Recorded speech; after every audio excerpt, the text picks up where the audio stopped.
Welcome to week 64 of Misha and Dianne Watch Santa Barbara. Hello.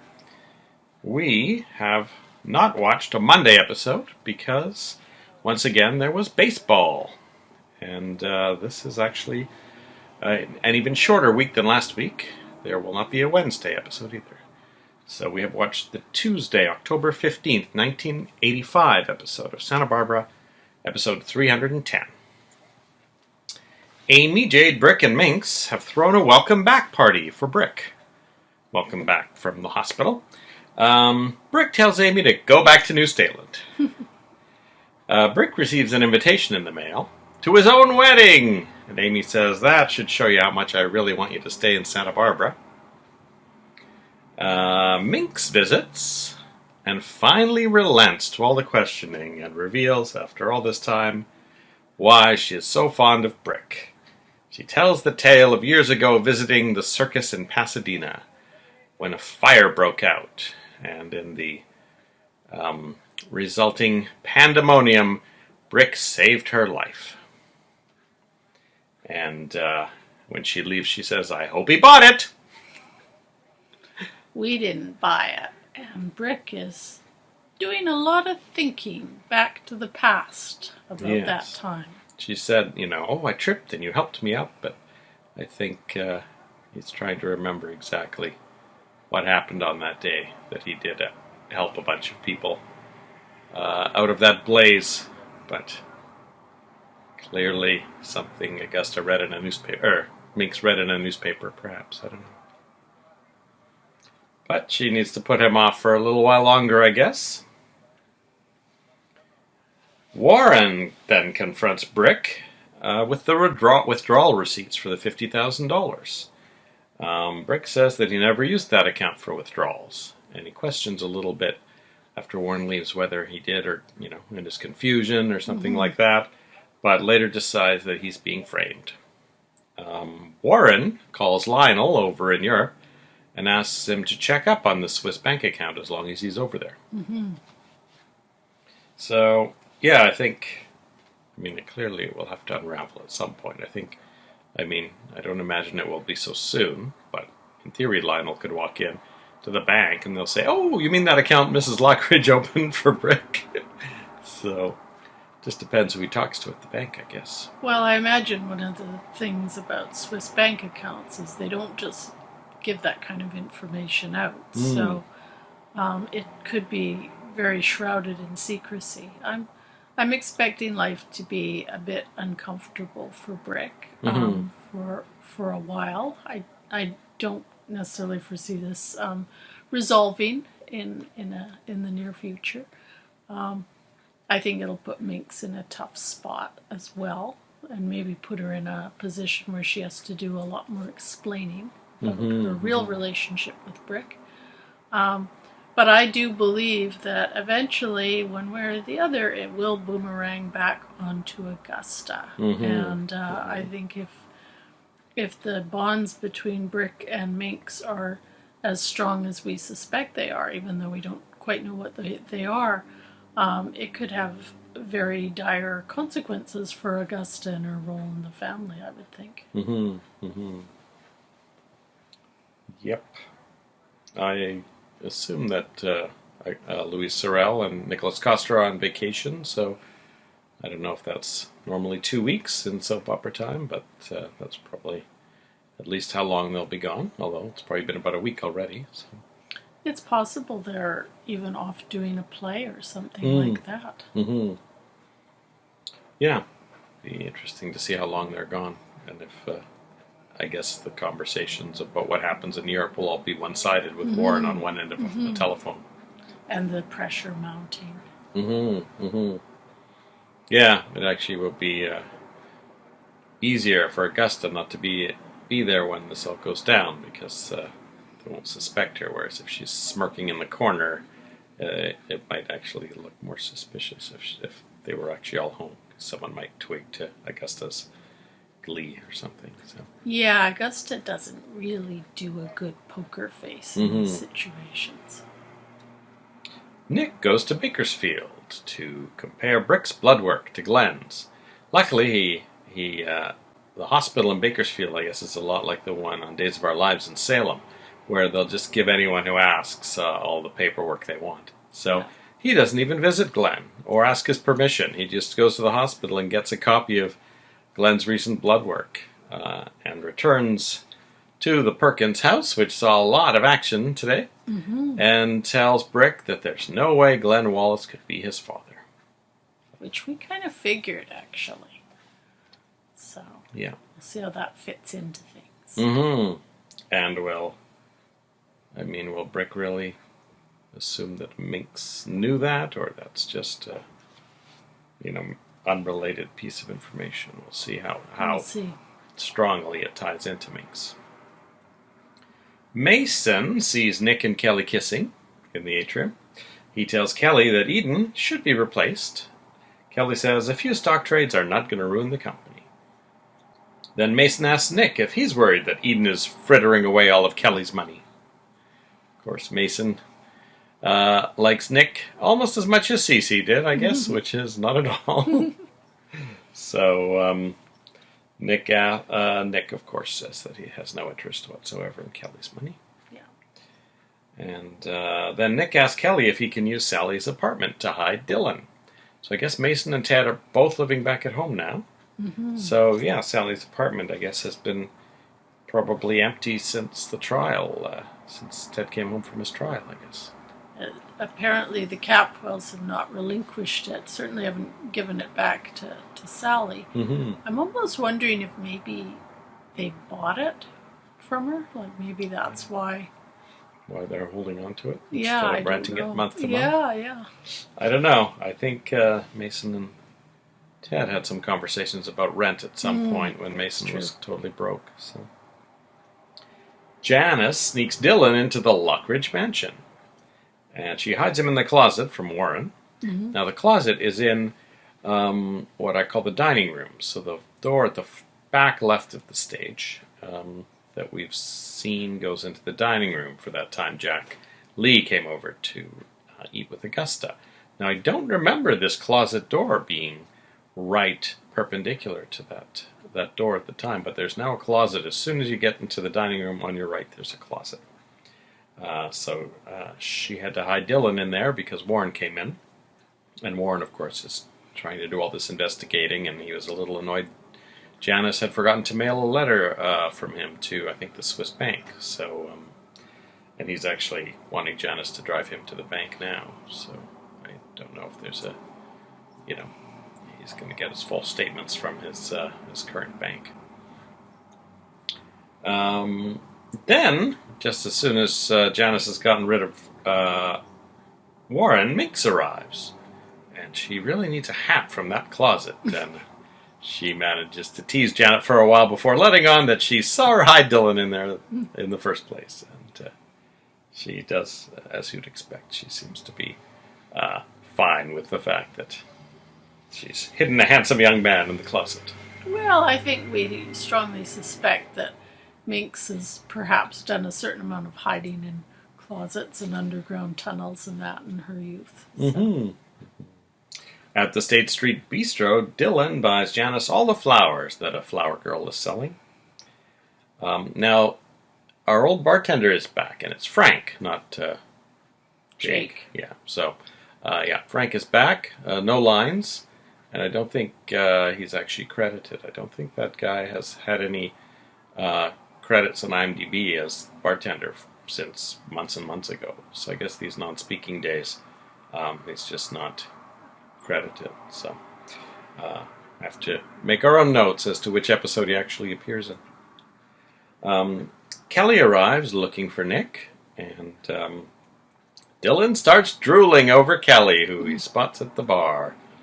So he'll go over a lot better than Nick probably with Mason and CC, don't you think? Well, CC won't have much to say about it, given his current condition. And based on what happens next, I would say Mason is not going to be his biggest fan either. No, because Mason arrives and demands from Kelly to see the prospectus that Eden's been handing around to Ted and Kelly. I guess to try and get them to vote in her favor if there's another vote. And Kelly refuses, and Mason grabs her purse and pulls the papers out. Dylan leaps up from the table. He's sitting at Mason's table, by the way. And grabs the papers out of Mason's hand and hands them back to Kelly, and then punches out Mason. And we hear Kelly saying, "Who is this animal?" So she's not, obviously, as angry as she is with Mason, does not want to see him being punched out by some random weirdo. Yeah. Well, it also implies that he's been eavesdropping on them, which is also kind of creepy as well. So, anyway, he's not off to a good start with the Capwell family. No. We've been wondering how he was going to meet the various people. And, this is now 2 more he's met. And I think, of course, again, it drives home how sort of impetuous he is. And I think maybe shows a little bit of maybe his, I don't know, grabby side, because he's already got Janice, who's a bombshell. We know she's like a Playboy model or something in real life. And here he is lusting after Kelly. So could be trouble. But he seems to be getting his tendrils into several different, families in the show right from the beginning. So I imagine he'll be heavily involved in storylines with, that will affect everyone. But I imagine we're going to have some bad guys showing up at some point. That maybe some innocent bystanders will end up getting taken hostage or something. Yeah, probably Kelly. Maybe the Lockridges, maybe the Lockridges and the Capwells, depending on who he's hanging out with. Yeah, well, remember he got quite saucy with Julia as well at one point, so that's another, connection he's made since he's been. If people are following him around, they may think, oh, these are the people he cares about. We need to kidnap them to get the location of the gold mine, I guess, as I assume is what the thing is about. It may be like that really old episode of Days of Our Lives or storyline where the entire town basically ended up kidnapped on an island. That's the sort of thing Stefano DiMera does on Days of Our Lives. We don't have a Stefano type on Santa Barbara. It's a more grounded show, I would say. Gina is reading up on her drugs in the New England Journal of Medicine, and she finds a good one that will cause disorientation and blackouts. And she says, I think I know someone who can get me a prescription. And it gets delivered later that day, and she has to tell Mason it's for allergies. Then she and Sophia are talking about family unity, and somehow I think she ends up stealing Sophia's idea to have a family dinner, or at least tries to get credit for it, to promote unity. Eden later is looking for her favorite dress, but Gina pretends not to know what she's talking about. Eden and Sophia talk in the study while Gina tries to listen in. And Eden is upset that Gina is still acting like the head of the household, and she also tells her mother that she has the dreams every night. Gina is taking notes in her notebook. She puts the date, October 11th, 1985. Well, remember, she used to be a secretary, so she probably knows shorthand. Let me just see what date she wrote in there. Oh, actually, that's interesting. She wrote in October 11th, but this actually aired on October 15th. So the 11th would have been Friday. But, because of the preemption, right? The preemption last Wednesday. This would have been the Friday episode. So that would have been a cliffhanger, I guess. Yeah. All of this stuff would have been cliffhangery. The Dylan punching out Mason, and Glenn is not your father, and what I think maybe the bigger one coming up. So Gina is taking her notes, and she writes, Eden seems worse today. Fatigue shows. She's having more dreams. Now, I don't know if this is a diary that she plans to, share with people, but, maybe she will plan to use it as evidence. Be awfully good evidence. No, I just write in my diary every day, and I did note Eden's troubles. Gina checks on the dress, which she moves from one place to another, trying to figure out where she's going to put it. At one point, she looks at it again in the mirror and says, "A girl wearing this would be dressed to kill." And of course, Mason and Kelly are at the State Street Bistro, and Ted is unaccounted for in this episode. So everyone's kind of waiting for them before the dinner party, but Gina decides to serve cocktails beforehand to Sophia and Eden. I believe she has some champagne there. And she puts one of the pills in Eden's champagne. So whatever Gina's planning, it's started now. So I guess maybe she'll wait for the disorientation to kick in a little bit so that people notice it, I guess, for a while before she does something so that, everyone will not be surprised by the turn of events. That is it for the episode.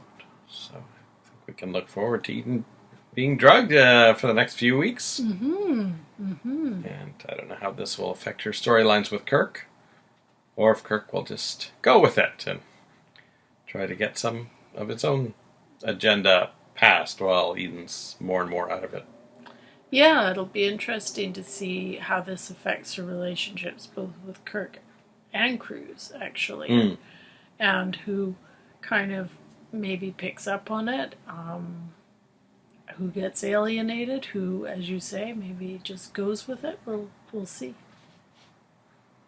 Yeah, so a lot of exciting stuff, and we only have to wait one day for this Friday cliffhanger to be resolved. And we will see all of these stories inching forward when we watch episode 311 of Santa Barbara. See you then. Bye-bye.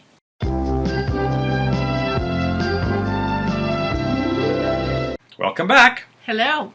We have skipped a day, of course, because of baseball, and it's now Thursday, October 17th, 1985. It's my dad's birthday. And we watched episode 311 of Santa Barbara. And Monday actually was Thanksgiving in Canada. So, ironically, I think that was the day Santa Barbara was preempted. So, that was a waste of a free day off. Yeah. That would have been very annoying to me. Dylan, of course, has just punched Mason at the State Street Bistro, and Kelly says, "Who is this jerk," or whatever it was. And Dylan says, "I'm not going to stand by while some lady gets hassled by a sleazeball." And Kelly says, "This sleazeball is my brother." And Mason says, "I'm not a sleazeball." And Kelly says, "Yes, you are." Anyway, Mason leaves without the papers that he wanted. And Dylan immediately tries to get Kelly to have a drink with him. She does not let him know her name, and so he starts guessing what her name is. And of course he gives her a fake name, and then a weird nickname. Lil something. Can't remember what it was. Didn't think it was important, but it turned up again later unexpectedly. So he ends up following her out into the alley, or at least that little alley-like place by the entrance that we've seen before, and asks her for a ride home. And she declines. And the State Department guys, as we'll call them until we confirm they're not working for the State Department, show up, and in order, as often happens in these fictions, in order to trick them into thinking that they're a couple, Dylan grabs Kelly and starts to kiss her. And I think at some point during this, he ends up hiding his gold nugget in her purse. I didn't quite catch that, but it was somewhat made clear later on in the dialogue that that's where his nugget has ended up. Anyway, Kelly, of course, is not entirely happy to be kissed and grabs her mace and ends up macing Dylan in the face. Perhaps a little more exuberantly than she'd actually planned. And she ends up trying to tend to his injuries.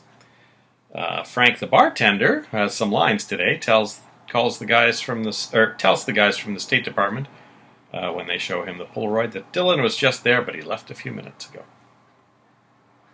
And I have to admit that at this point, I was actually hoping that she wouldn't tend to him. I was was hoping she would just knee him in the groin and leave him there, and the State Department guys would get him.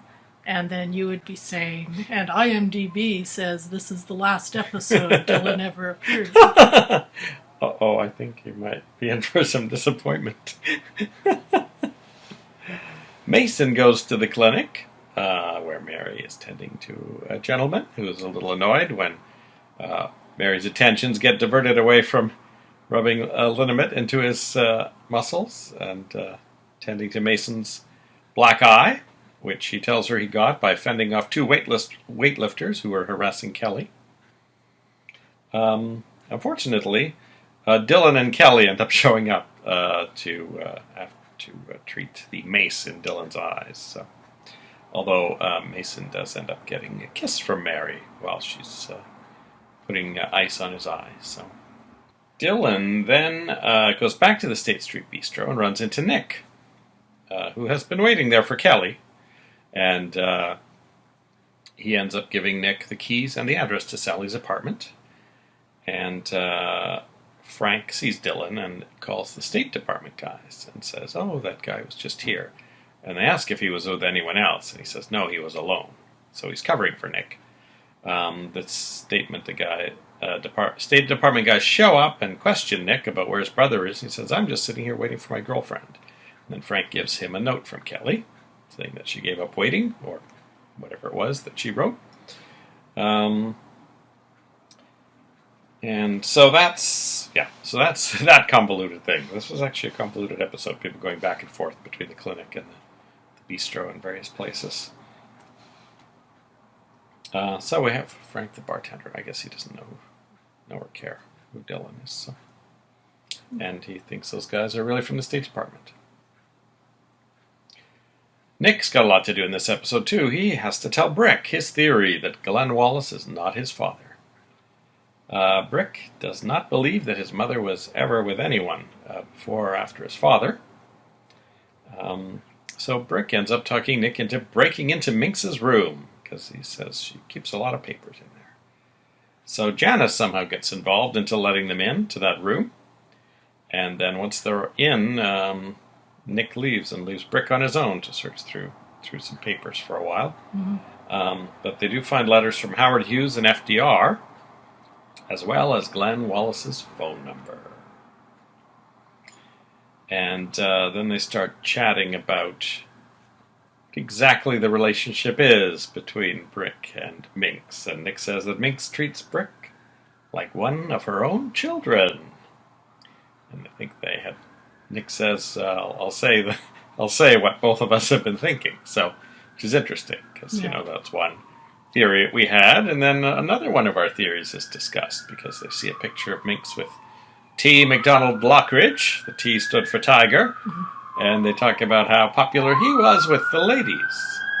And so I guess they're also theorizing the potential that perhaps this is another son of T. MacDonald Lockridge. Mm-hmm. So, a couple of our theories being discussed by the experts. Yes, which makes me think that maybe it's neither of these theories. Oh. I don't know what else it could be. They wouldn't talk about it if it was... Well, I'm just wondering. Or if it is one of those theories, maybe it will be a little bit different than we maybe thought. Mm-hmm. Well, we will see what else they find in that room. They actually end up having to run out, though, because a car pulls up, and they run out the window, because whoever pulled up in the car got upstairs very quickly, because the door starts to open in Minx's room. So perhaps Minx will catch them both, or see that things are in disarray in her room. Dylan arrives at Sally's, but doesn't notice the framed photo of Kelly there, and immediately starts looking through the phone book so he can make an appointment with the museum. So I guess maybe he wants to show them that gold nugget? Is he thinking that it's... I think he has deduced that Kelly might be at the museum. I thought from the conversation they had, she said she was going to go and do some some work. Oh, so it's about because he's interested in Kelly. That's what I thought. That's right, because when I was trying to find out what her name was, she actually accidentally let on that she was working on a book and was going to be talking to someone from the museum. That's right. Okay, I guess that was the point of that. And I guess he's interested in her 50% because she has his gold nugget. So Janice arrives and says, "Oh, you're really going to like Nick's girlfriend." And then she kind of describes Kelly, and Dylan says, "Oh, I've had enough of girls like that today." And he says he met one today who ended up with his gold nugget in her purse. And Janice asks if he slept with her. And she doesn't seem to be too concerned about whether or not he did. So apparently maybe they have a bit of an open relationship. Mm-hmm.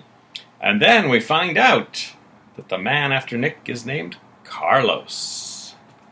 And they're just nonchalantly talking about Carlos. So this is interesting. This is, once you get a name for someone, they might be showing up any day now. That's right. And they also mentioned Nick's partner, Sam. Now, I'm trying to remember. I think when he was crashing his plane, he talked about having a partner who maybe is unaccounted for back in Africa. But I think he says he hasn't heard from Sam, or she says she hasn't heard from Sam. So maybe Sam will be showing up as well at some point. And work over. Time to get naked. So they jump on the bed and Dylan takes off Janice's top and throws it across the room where it lands over the photo of Kelly. So they will not be noticing that photo of Kelly Capwell for a while. Actually, the other thing they mentioned during that conversation, it might have been in relation to Sam, I don't remember, but he mentions that he has a map to the gold mine. I totally forgot about that. And that kind of made me think about another cultural reference, which I'm sure if I'd watched this as a teenager in the 80s, I would have gotten right away, but I'd actually forgotten about it. And, we've talked about, originally I mentioned that Dylan kind of reminded me of the Glenn Fry character in Miami Vice and the Smuggler's Blues things. But I think the way the story's turning out with gold nuggets and maps, I think that whole thing that was in the early 80s around Raiders of the Lost Ark and, the adventure off in Africa looking for gold or artifacts. That was huge in the 80s. And I'm wondering if that Romancing might be... the Stone. Romancing the Stone. There were all sorts of Indiana Jones knockoffs. Like I think there was... Bring Him Back Alive. And Tales of the Gold Monkey. Wasn't there one called King Solomon's Mines or something with Richard Chamberlain, I think? Yeah. So there's all kinds of things. And it was everywhere. You had music videos where it was some guy in this fedora, like that song by Toto, Africa, or I think Duran Duran did one called Hungry Like the Wolf, with the same kind of imagery. So this was huge throughout the early and mid-'80s. And I think Dylan's a little bit of a knockoff on that as well. Good catch. Ted returns. It says he found Lakin's former roommate in Lake Tahoe, but she wouldn't tell him where Lakin had moved, and Lake Tahoe is a big place. Is it?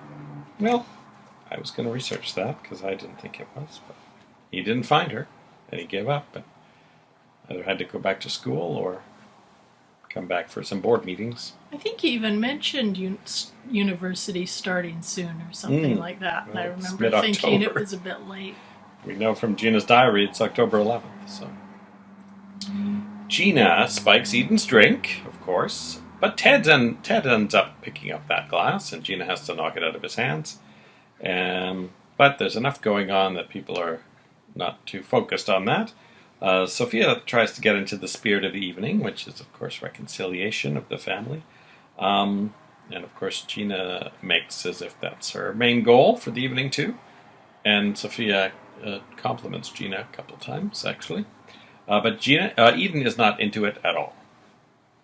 And she keeps avoiding the drink that Gina keeps trying to hand her. Kelly and Mason finally arrive. And Mason starts in on Eden about the stock losses. and that starts to get her a bit agitated. Then Gina shows up with a letter from Jack Stanfield Lee, which has inside it a note that Cece left with him, saying, among other things, "Let me die." So this Gina has an amazing look on her face during this letter reading. And I almost thought for a minute, I wonder if Gina faked this whole letter. Yeah. It's possible. I mean, you would think Jack Lee could confirm that or not at some point. Unless Gina's plan is going to rocket ahead in the next few hours and it'll be too late. But yeah, this really puts Eden into a tailspin, and she happily grabs the drink out of Gina's hand and downs it. Now, I'd forgotten to say yesterday, or 2 days ago, when Gina was researching the drugs, that the side effects that were mentioned, the disorientation and I think it was unconsciousness, they actually were a result of mixing the pills with alcohol. So that's exactly what Eden has now done. And it actually kicks in surprisingly quickly, and to an extent that you wouldn't think, one dose might do. But then again, she's already in a fragile state, perhaps. So Mason wanders off into the study for a while, and Mary finds him there and says, "Your mom's looking for you." He says, "Gina's not my mother." And she says, "No, I meant Sophia." "Well, she's not my mother either." And he says he doesn't really deserve to be with the family because he was happy that Cece had his attack, but Mary says that he wouldn't have gone off for 2 weeks and gotten drunk to numb the pain if that were true. So in the end, Mason agrees that he doesn't want Cece to die. And they end up coming back. And Ted says, after the reading of the Cece note, that pulling the plug would be murder, so it doesn't really matter what Cece wanted. And Gina keeps fluttering around and jabbering the entire time. All the family is discussing these things, throwing in her 2 cents about Cece, and jabbering about dinner and giving people drinks. And she brings out a camera to take some family photos. And Eden's pills finally kick in as Gina asks Ted to carve the turkey, as Mason is nowhere to be found. And she just loses it and says, "What the hell is the matter with you, running around like some mad hostess? I'd like to carve you up." Sophia tries to calm her, and Eden calls her a slut and a liar, just like Gina. Eden runs off for a few seconds and then returns with the sword that she brought up from the Amanda Lockridge for Cece and holds it to Mason's throat. Meanwhile, Gina is happily taking pictures of all of Eden's bizarre behavior. And I think Gina is actually almost a little surprised by how effective her pills have been. And maybe that's why she was so happy when that letter showed up, because that may have been an unexpected windfall for her. So Eden ends up driving the sword into the turkey and tells Mason they should try pulling it out to see who should be king. And then Eden collapses. And as everyone rushes around her to help, Mason goes up to the sword and pulls it out of the turkey triumphantly.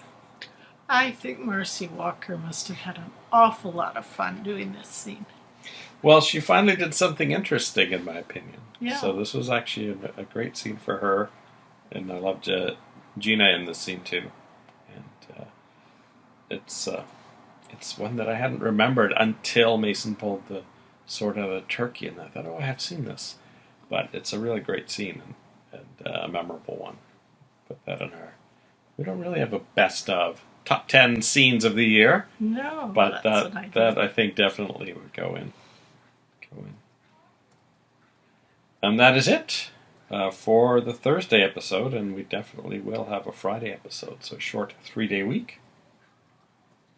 And we'll find out if Dylan actually realizes that Kelly is Nick's girlfriend. Well, at some point, I think he will, when, he and Nick are together and Kelly is also there. But, they may draw it out a little bit. They might tease some sort of a love triangle with her and Dylan for a bit. As we've already said, Dylan's, he's been making moves on a lot of people, including Julia. And Of Janice course, Janice seems to not be too concerned, and Yeah. so she might be interested in Warren herself. So. Yeah. And we may meet Carlo or Carlos, whatever it was. And we haven't seen the museum for a while, and Elizabeth Peel left town, so don't know if there'll be anyone we know at the museum, if we actually see people there, and if there'll be a museum-related component to the storyline at all. There may be more than just, gold bullion involved in the treasure, so we will see what happens on Friday's episode as we watch episode 312 of Santa Barbara. We'll see you then. Bye-bye.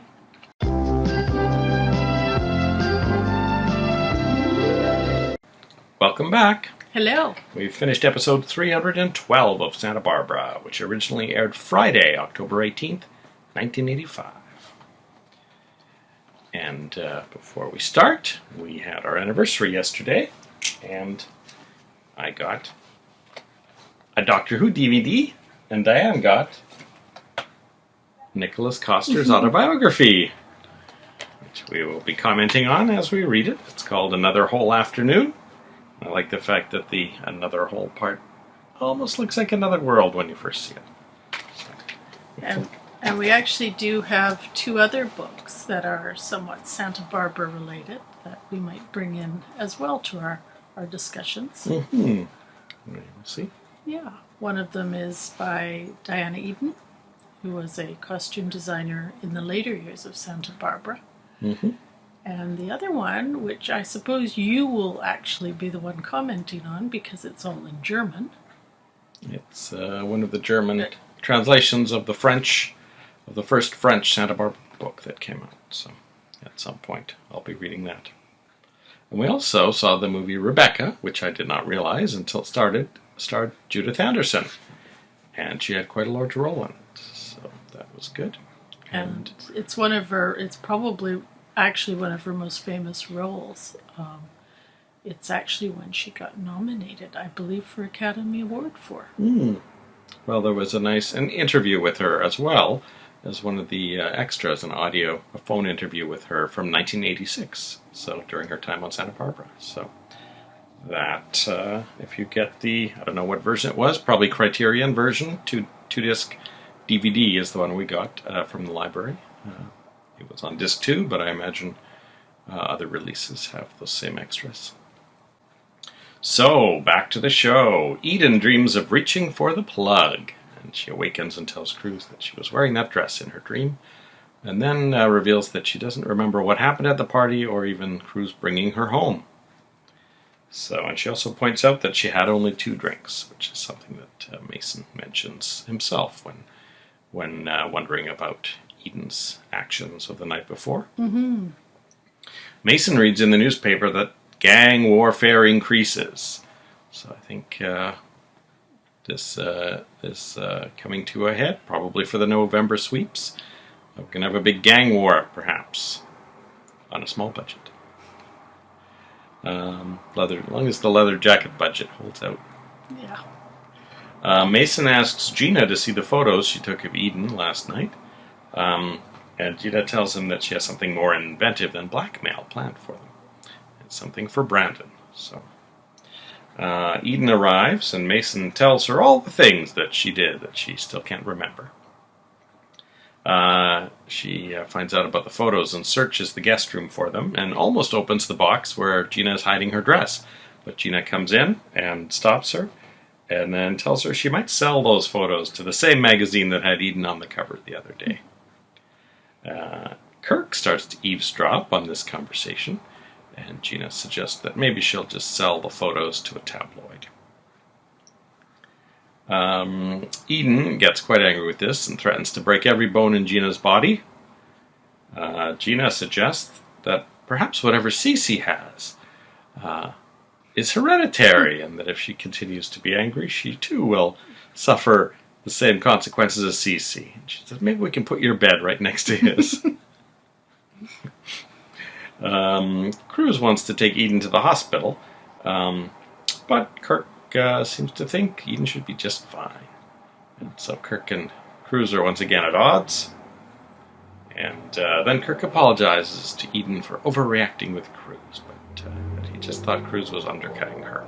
So Eden thanks him and lets him take her out for breakfast. So we see Kirk undercutting Cruz, really. Mm-hmm. And it's interesting now twice Kirk has been spying on some scenes with Gina, so I think maybe Kirk will figure out Gina's plan and come to Eden's rescue as a knight in shining armor, perhaps, and try to get Eden away from Cruz using that. We'll see exactly what happens. Well, I did find it quite interesting that so many of the characters in this seem to think that Eden was just massively drunk, during her little scene, because it seemed to me to be far more over the top than someone being intoxicated, especially with 2 drinks. So it's kind of interesting that no one is suspecting anything else. Yeah, probably would have been a good idea to take her to the hospital. And if they'd had a blood test, they might have spotted those drugs in her system. Or perhaps Kirk realizes that Gina's done something and has decided it would be in his best interest to keep her from going to the hospital. Could he be that devious? Well, we've got 3 very devious people who are all in the same proximity to each other, which would be Mason and Gina and now Kirk. So it'll be really interesting to see how they play off each other in this situation. Gina taunts Eden with the Polaroids, some of them, and Eden manages to grab a bunch and crumple them up, but Gina says she has a lot more, and then Eden tries to get them from her, and Gina brandishes a baseball bat to try and keep her away. So I think Gina had that bat handy maybe just in case Eden went nuts again, and hopefully some witnesses would witness it. She could testify to Eden's state of mind a little bit at some point if Eden ends up on trial for something. Yes, and I was strongly suspecting in this that the Polaroids Gina had were not her good set, or her really, her really inflammatory set. That these were ones maybe even a little bit milder before Eden really took off on her tangent, and maybe they could even mislead Eden into thinking that she didn't go quite as over the top as she actually did. Kelly leaps out of bed, realizing that she'll be late for her meeting at the museum. And then Nick complains that she didn't cuddle with him last night. It's a little bit troubling. Dylan shows up just after Kelly leaves and tells Nick that about the girl he met yesterday. And Nick says, cheating on Janice already? And Dylan says, how can you cheat on a girl like Janice? So, it's a very interesting statement. Kelly at the museum takes notes on some of the artwork and talks to the curator.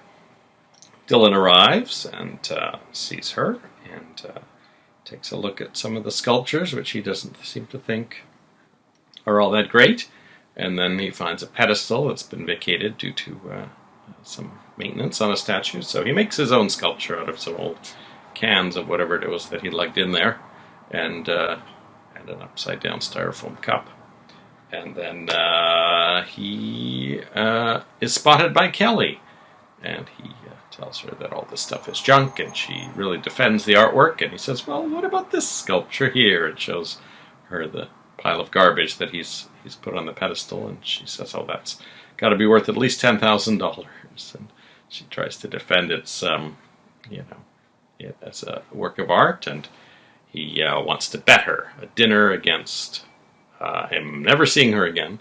But the curator shows up, and when Kelly asks him if this is a valuable work of art, he actually covers, I guess, to avoid any negative, thoughts, especially, with she's writing a book on the museum. So he says, oh, yes, this is a very well-known Dutch artist, and it's very valuable. And of course, he has it thrown in the garbage as soon as they leave. So Kelly thinks she's won that bet. Well, I remember Kelly is a Capwell as well, and CC is someone who I think contributes quite a bit to this museum. If he finds out that people have been leaving piles of garbage on the pedestals, he might withdraw some of his funding. So then Dylan tries to play a weird game where he bets her that that as he walks out the door, she'll call him back. Which I don't know where that was going, because before we can really test the whole thing, Nick shows up and Dylan sees them kissing. And I guess realizes that Kelly is Kelly. Yeah, I think, well, I mean, this whole thing in the art gallery was really designed by Dylan to get his gold nugget. Which he did get back yeah. When Kelly went to look for the curator, because she had a whole bunch of stuff with her to take notes on, and some art books and notebooks and things, and he had offered to hold it, or she just plunked it down in his arms while she got the curator, and her purse was among that. So he got his gold nugget back.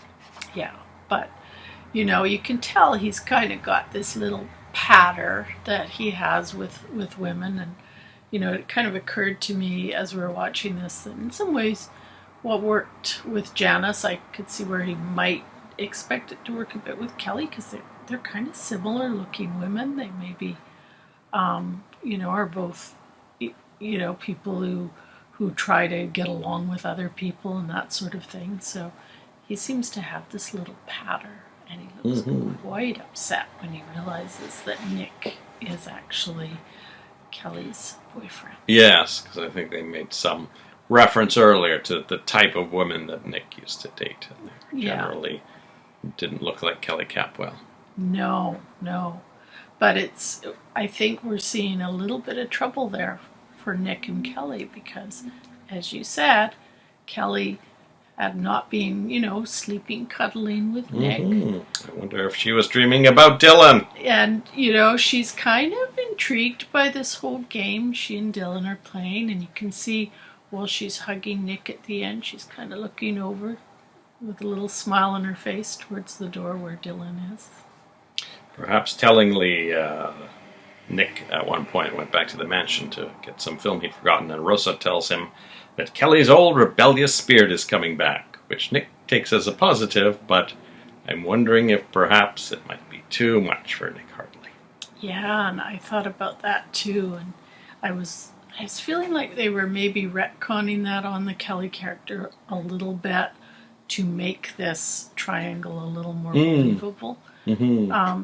Because, of course, they do it very carefully. They say, she hasn't been like that, since Joe died, and that's why she took up with Joe, because she was a rebel. But, it wasn't that long ago, really, that Sophia was sharing her memories of each of her children, and she kind of presented Kelly as being sort of gentle and feminine and soft, which is very different than the rebel image that Rosa's presenting now. And I think Rosa said not like Eden, like just to delineate that a little bit too. Mary checks on Danny's bandages and then is lured out by someone who's working for the gang so that they can get Danny alone in the clinic. And they come in and attack Danny, and Mary comes back, and they demand drugs from her, and she claims they don't have any there, and they start wrecking the joint a little bit. Cruz arrives after having been called, and those guys get chased away, and Cruz decides that he can deal with it by having Danny put out the word that Danny will fight them all at the beach bar later, which is a very bizarre scheme, in my opinion. Danny originally doesn't go along with it either, but Cruz says, don't worry, I'll be there in your place. I just think tomorrow Danny's still going to be in trouble, no matter what happens at the beach bar. And Danny kind of says that to him as well. So I guess Danny does put out the word, though, because at the beach bar there's a couple of our usual thugs. There's a couple guys in black t-shirts, and one in a black jacket and one in a brown jacket again. And Cruz arrives and basically admonishes them for, wrecking the clinic that's there to serve the neighborhood. And, what if your mother or your sister needs the clinic next week? It's not going to be there. They seem to be taking it in, and he says, all you've done is shown that you're scared. So Whether he's winning over some of those guys or not, we don't know, because Angel eventually shows up and hears what's going on and flicks his knife and starts advancing on Cruz from the side. Cruz might glimpse him, I think, out of the corner of his eye. So we might have a gang war on Monday. Yeah, I guess for me, I'm not really buying this Gangs of Santa Barbara storyline that much. It's not, Santa Barbara is not really like the rougher parts of Los Angeles. It's really pretty upscale vacation kind of place. I think that's where Harry and Meghan live now. Mm-hmm. We're nearby. I think Michael Jackson had a huge mansion there. So, yeah. I think, I understand what they're trying to do, but it just, that bit is a little hard to believe, not knowing everything about the history of Santa Barbara, but it seems off. Yeah. That is it for the week, a short week of 3 episodes, and we're totally out of sync now with our Friday cliffhangers now, because that was, we've missed 3 episodes, so we're really on a Tuesday today or something. We had cast credits today, and everything was the same for the main credits, and I realized I miscalculated when I was thinking. My theory is that if you renew your contract every 3 months, then you're going to be in the credits for those 3 months, even if you leave the show.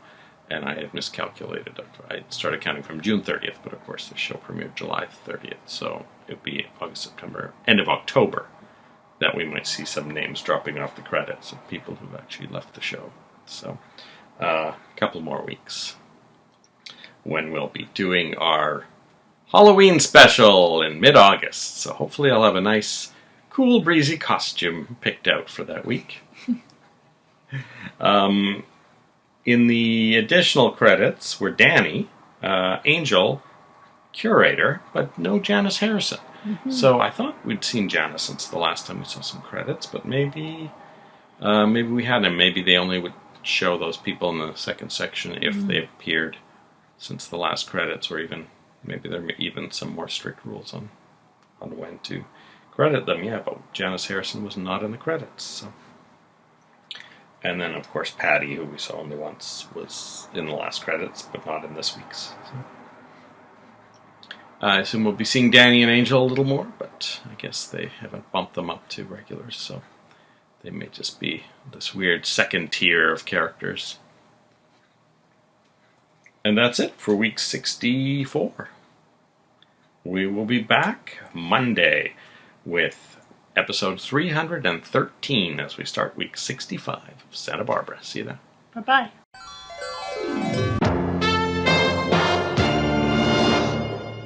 If a girl wore this, she'd really be dressed to kill.